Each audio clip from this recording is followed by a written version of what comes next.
That one summer at Kellerman's gave us music, romance, and the kind of ending we still chase today. That famous lift, that song, that feeling that love makes you brave. But the real story behind Dirty Dancing is way more fragile than that final dance. Some of the actors who made that summer unforgettable are gone now. Others just slipped away from Hollywood. They faced cancer, addiction, and tragedy. Tonight, you and I are heading back to Kellerman's not for the movie magic, but to uncover the real heartbreak behind the scenes. Dr. Jake Houseman is the overprotective dad who mistakes control for safety until one summer forces him to actually start listening. Jerry Orbach, born in October 1935, he was 51 when the movie premiered in 1987, giving Dr. Houseman a deep warmth that made the family feel completely real. Jake is proud, stubborn, and way too quick to judge, but that's exactly why his story hits so hard. He isn't some villain in Baby's journey. He is just a father used to being trusted, respected, and needed. Now, he has to accept that his daughter is growing into someone he can't control anymore.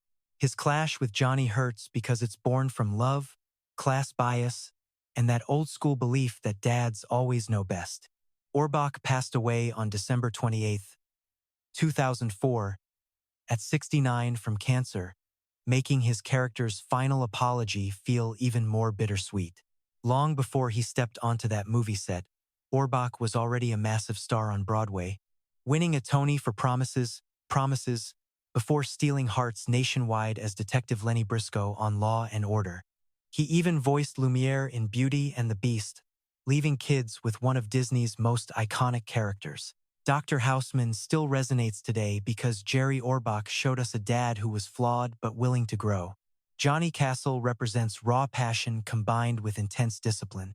He made the entire movie feel thrilling, romantic, and truly unforgettable. Patrick Swayze, born August 18, 1952, was 34 when the film debuted in 1987, giving Johnny physical power and raw emotional hurt. Johnny isn't merely the guy teaching Baby how to dance. He's the blue-collar outsider. Rich guests love his body and talent on the dance floor, but they refuse to respect him as a human being. That tension is what makes their romance so electric. Every physical lift, every forced smile, and every flash of anger carries the heavy weight of a man who knows the system is designed to keep him down. Swayze made Johnny look tough but never shallow. Beneath the attitude, we feel his exhaustion, his pride, and the pain of being dismissed by people who have never worked a hard day in their lives. Swayze died on September 14, 2009, at 57, after fighting a very public battle with pancreatic cancer. And that makes Johnny's rebellious charm feel so bittersweet today. After that breakout summer, he dominated the era with massive hits like Ghost, Roadhouse, and Point Break, scoring Golden Globe nominations while blending raw toughness, physical grace, and deep vulnerability. Johnny Castle remains legendary because Patrick Swayze made love feel dangerous, raw, and completely alive during that one unforgettable summer. Max Kellerman is the aging host struggling to keep his fading resort looking sharp, happy, and profitable for just one more season. Jack Weston, born August 21, 1924, was 63 when the movie hit theaters in 1987. He played Max with the warmth of a man who truly believes old traditions can save his resort, even as the outside world marches on. Kellerman's resort isn't just a setting, it's a nostalgia machine.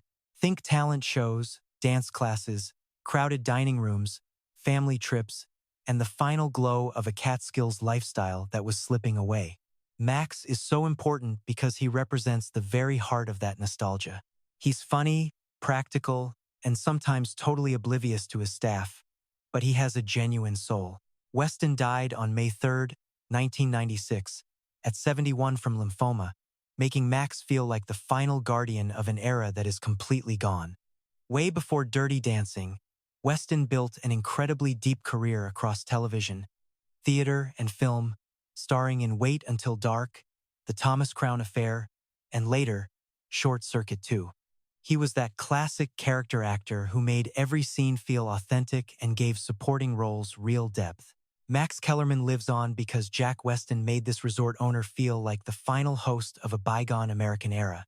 Mrs. Schumacher is that delightful little burst of old-school trouble in the movie. The clever guest seems harmless, proving age hides plenty of secrets. Paula Truman, born April 25, 1897, was 90 when the film debuted in 1987, and she gave Mrs. Schumacher a funny, mischievous spark that stole the show in just a few scenes. She represents the resort's older crowd, the folks who sit around, gossip, watch everyone, and judge. Yet they always know way more than they let on, creating a brilliant comedic contrast. While Kellerman's overflows with youthful desire, she reminds you and I that the past refuses to quietly fade away into the background. Paula Truman passed away on March 23, 1994, at 96, wrapping up a massive career that spanned the stage and screen for most of the 20th century. From her memorable appearances in The Outlaw, Josie Wales, and Moonstruck, her incredibly expressive face could instantly turn any small scene into something warm, strange, or hilarious. To you and me, her presence in Dirty Dancing feels like a living bridge to an older entertainment world. Mrs. Schumacher remains unforgettable because Paula Truman made old age feel incredibly sly, lively, and way less innocent than she appeared. Tito Suarez represents the true pulse of Kellerman's the elegant bandleader, keeping the resort alive before anyone even hits the dance floor. Charles Onikos, born April 2, 1911, was 76 when Dirty Dancing debuted in 1987, bringing Tito the effortless grace of a man who lived and breathed music long before Hollywood called. Tito matters because he represents the hardworking professionals keeping the summer fantasy alive, the musicians, the dancers, and the backstage artists whose endless hours of training made these magical nights look completely effortless. Coles wasn't merely acting dignified on screen, he had earned it. The legendary tap icon and Broadway veteran won a Tony Award for My One and Only, loved across generations for his absolute precision, timing, and weightless presence on stage. He passed away on November 12, 1992, at 81, leaving his role in the film as a final, beautiful tribute to the artists who built American show business. In a story famous for teenage rebellion, Tito anchors everything.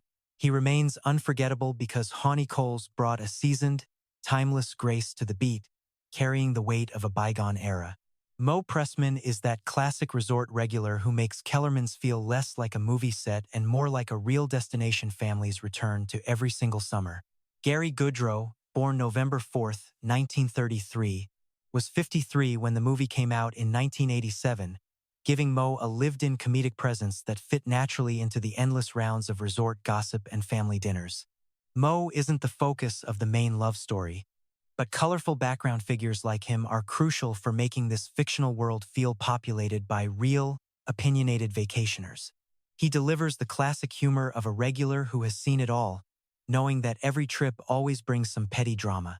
Goodrow passed away on July 22, 2014, at 80, ending a rich career defined by improvisation and comedy. He was a founding member of The Committee, a highly influential early American improv troupe, appearing in cult classics like Invasion of the Body Snatchers and other memorable films that highlighted his eccentric charm. Ultimately, Mo Pressman stands out because Gary Goodrow made a brief background character feel hilarious, familiar, and deeply authentic.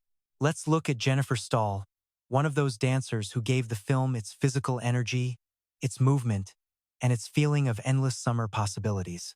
Born April 11, 1962, she was 25 when the movie debuted in 1987. Even with minimal screen time, she represents the real soul of the film, the background dancers whose electric energy makes every wild rehearsal and crowded party scene feel completely alive. People don't just remember this classic romance for the lead couple. They remember it because the entire supporting cast seems to breathe, sweat, and dance as one. Talented performers like Stahl built that incredible atmosphere, but her real-life story took a tragic turn years later. Stahl was murdered on May 10, 2001, at just 39, during a robbery in her Manhattan apartment. The brutal crime shocked her friends and devastated fans who later discovered her connection to the film. She heavily pursued music and choreography, while working on various creative projects. Described by friends as incredibly warm and driven, her brief moments on screen now carry the heavy weight of a life cut short. Stahl remains unforgettable, reminding you and me that even the background dancers at the edge of the frame left a lasting piece of their soul in the movie. Penny Johnson represents pure grace under fire. She is the gorgeous dancer whose sheer beauty cannot shield her from the harsh realities of her environment. Cynthia Rhodes, born November 21, 1956, was 30 when the film released in 1987, giving Penny a delicate strength that heavily raised the movie's emotional stakes. She is much more than Johnny's partner. Her sudden personal crisis forces Baby to look past the clean resort image and face the brutal unfairness of the real world. Rhodes kept her incredibly elegant yet deeply human, showing impeccable physical discipline alongside quiet moments of fear, exhaustion, and intense pride. In 2026, Rhodes is 69, and her life after this massive success became incredibly private, surprising many devoted fans. Before booking this role, she had already starred in Flashdance and Staying Alive, solidifying her status as one of her generation's premier dancers, before marrying pop star Richard Marx and walking away from the spotlight to raise children. That early retirement turned her into a legendary, mysterious figure for millions of curious viewers wondering where she vanished. In the end, Penny endures because Cynthia Rhodes made pain look incredibly graceful without ever making it look easy. Marjorie Houseman is the quiet mother who sees much more than she says. She is the steady adult presence who realizes Baby is growing up before the family can admit it. Kelly Bishop, born February 28, 1944, was 43 when Dirty Dancing premiered in 1987. She brought a calm intelligence to Marjorie, making the Houseman family feel emotionally complete. Marjorie is not written to dominate the screen, but her watchful eye makes her crucial. She spots the quiet tension between Jake and Baby, her daughter's fragile pride, and the deep emotional shifts happening beneath their summer routine. In a movie driven by music and loud movement, Bishop grounds the family with stillness. In 2026, she is 82, and her incredible career outside of Dirty Dancing earned her a Tony Award for a chorus line. She later reached a whole new generation as Emily Gilmore on Gilmore Girls, displaying her trademark sharpness, elegance, and brilliant emotional control. That same quiet command is visible in Marjorie, just softer. Marjorie Houseman endures because Kelly Bishop made quiet motherhood feel deeply observant, dignified, and stronger than anyone expected. Lisa Houseman seems like a silly older sister, until you realize the film would feel far colder without her. Jane Brucker, born May 14, 1958, was 29 when Dirty Dancing debuted in 1987. She gave Lisa a bubbly, insecure, very human warmth that beautifully balanced Baby's intense coming-of-age journey. Lisa just wants attention, romance, nice clothes, and a perfect summer getaway. But Brucker never plays her as purely shallow. She brings humor because she is so raw in her need to be noticed, making her oddly endearing. Her hilariously awkward talent show performance remains an unforgettable comedy highlight, capturing the brave confidence of someone totally unaware she is being ridiculous. In 2026, Brucker is 68, having stepped away from the constant grind of Hollywood fame. She starred in movies like Stealing Home before shifting her focus to writing, raising a family, and living a quiet, creative life. That distance gives Lisa a nostalgic sweetness, reminding us of every sibling who desperately wanted the spotlight for just one summer while the world watched someone else. Lisa Houseman endures because Jane Brucker made clumsy, comic awkwardness feel incredibly bright, sincere, and lovable. Neil Kellerman is the wealthy heir who mistakenly equates confidence with actual charm. He is the resort owner's grandson, desperately trying to act like a grown-up without realizing how little he actually knows. Lonnie Price, born March 9, 1959, was 28 when Dirty Dancing premiered in 1987, and he played Neil with the perfect blend of eagerness, privilege, and harmless arrogance. Neil is not some evil villain. He represents something more awkward, a young man raised in a cozy system that always cleared a path for him. He just expects everyone else to march to his beat. His interest in Baby, his rigid entertainment ideas, and his need to be taken seriously contrasts beautifully with Johnny's raw, natural intensity.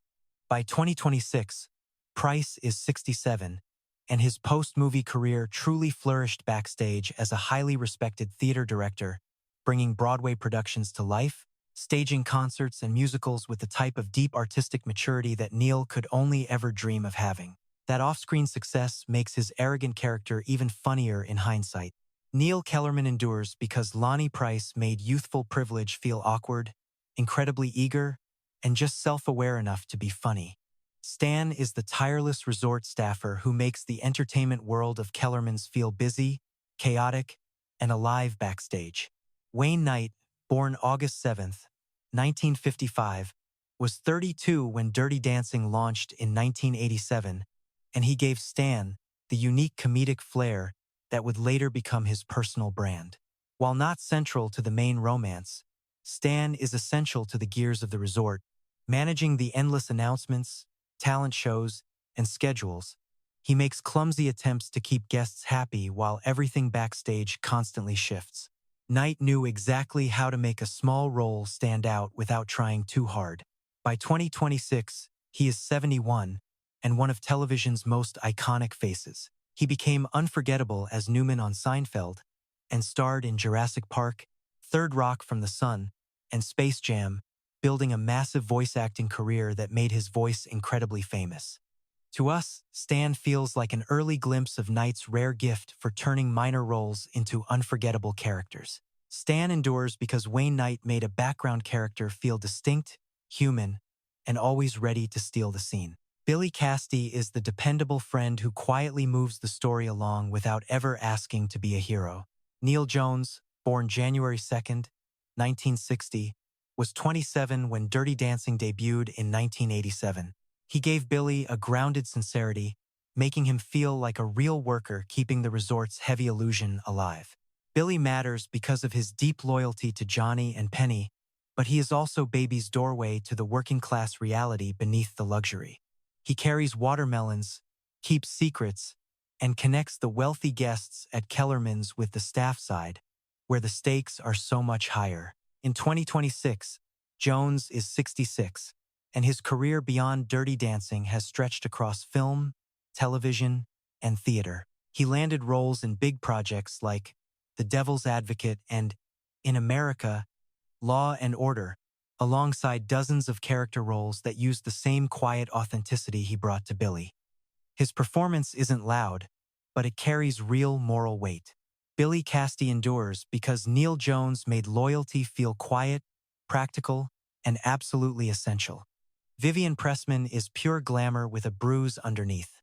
A resort guest whose confidence hides deep loneliness, hunger, and a dangerous need to be wanted. Miranda Garrison, born in 1950, was in her 30s when Dirty Dancing hit theaters in 1987. She gave Vivian a polished tension that made her way more interesting than a basic temptress. Vivian matters because she represents the adult version of those resort games' desire mixed with status, boredom, and quiet humiliation. She glides through Kellerman's like someone who knows exactly how to get attention, but has no clue how to be loved. In 2026, Garrison is in her mid-70s, and her Dirty Dancing legacy goes way beyond her on-screen role. She worked as an assistant choreographer on the film, helping shape the moves, the sensuality, and the style that made it iconic. She went on to choreograph and act in other dance films, including projects like Salsa, The Forbidden Dance, and Dance with Me. Vivian endures because Miranda Garrison made elegance feel restless, wounded, and bound to the dance itself. Anton Pagan's role in Dirty Dancing is brief, but he helps build the blue-collar rhythm behind Kellerman's summer magic. Born in New York, Pagan was in his late 20s when the film premiered in 1987, bringing real spark to the staff's world. That side of the story is packed with hard work, music, flirting, and dreams guests rarely notice. In Dirty Dancing, we see that even the smallest roles matter because of contrast. The polished vacation world only works because the workers, dancers, and musicians keep it alive behind the scenes. Pagan became part of that texture, keeping the romance grounded in a living, breathing place. In 2026, he is in his 60s. His career after Dirty Dancing included appearances in Toledo's Way, Law and Order, and The Sopranos, plus other New York-centric projects. He also earned respect for his writing and community work, fighting for Latino representation in the arts. His role endures because Anton Pagan made the background feel alive with real ambition, real hustle, and real human lives. Cousin Brucey is much more than a cameo in Dirty Dancing. He is the sound of an era stepping into the frame. Bruce Mororo, born October 13, 1935, was 51 when the movie debuted in 1987. But by that point, his legendary voice had already belonged to American teenagers for decades. As a legendary New York radio host, Cousin Brucey helped define the top 40 sound of the late 1950s and 60s, spinning records, shaping teenage nights, and anchoring the very music culture that made the film's world feel so incredibly authentic. His brief appearance as the resort magician and his radio voice carry massive nostalgic weight throughout the movie. He is not just playing a part here. He brings the genuine memory of AM radio, summer romance, and early rock and roll right into Kellerman's. In 2026, Mororo turns 91, his career bridging music history and movie nostalgia. If you and I recognize him, the cameo feels like a secret handshake with the past. Cousin Brucey endures because Bruce Mororo made the soundtrack sound like a real summer someone actually lived through. Robbie Gould is that polished smile the movie warns the audience to distrust. A handsome college boy whose manners cannot hide his selfishness, Max Kayner was 28 when the film debuted in 1987. He made Robbie one of the film's most quietly poisonous figures, showing he isn't dangerous because of a rough exterior. He is dangerous because he looks respectable, educated, smooth, and privileged, and is exactly the kind of young man adults excuse over the women he hurts. That is why the character matters. He exposes the deep hypocrisy beneath the resort's polite manners, where class disguises cruelty and charm is mistaken for character. Kayner died on October 3, 1991, at 32 from an overdose, making Robbie's on-screen presence feel incredibly haunting today. Outside of Dirty Dancing, Kayner struggled deeply with fear, anxiety, and depression.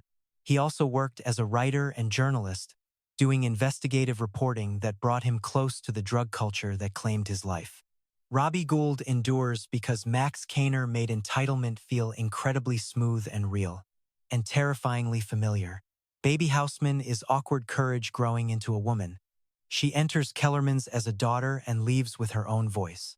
Jennifer Grey, born March 26, 1960, was 27 when Dirty Dancing debuted in 1987.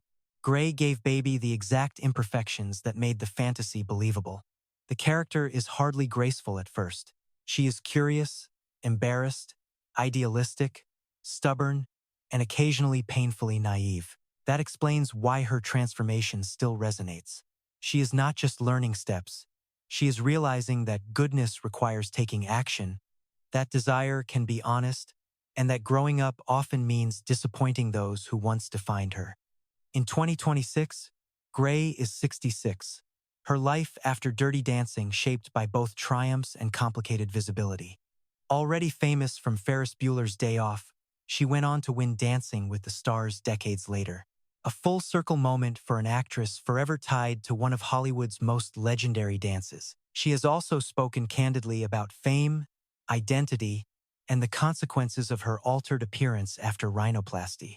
Baby Houseman endures because Jennifer Grey made self-discovery feel clumsy, brave, and authentic. The music fades, the floor clears, and Kellerman's becomes just another memory. But Dirty Dancing was never strictly about the dance. It captured the end of youth, the start of courage, and a summer that changed everyone involved. Decades later, the story feels heavier because audiences know what happened after that final lift. Some stars found new chapters, some chose privacy over fame, and others are gone, leaving behind performances that feel more precious with every passing year. For those feeling the bittersweet ache of that summer, stick with Rewind 1960s for more stories on classic films, famous faces, and moments time could never fully steal away.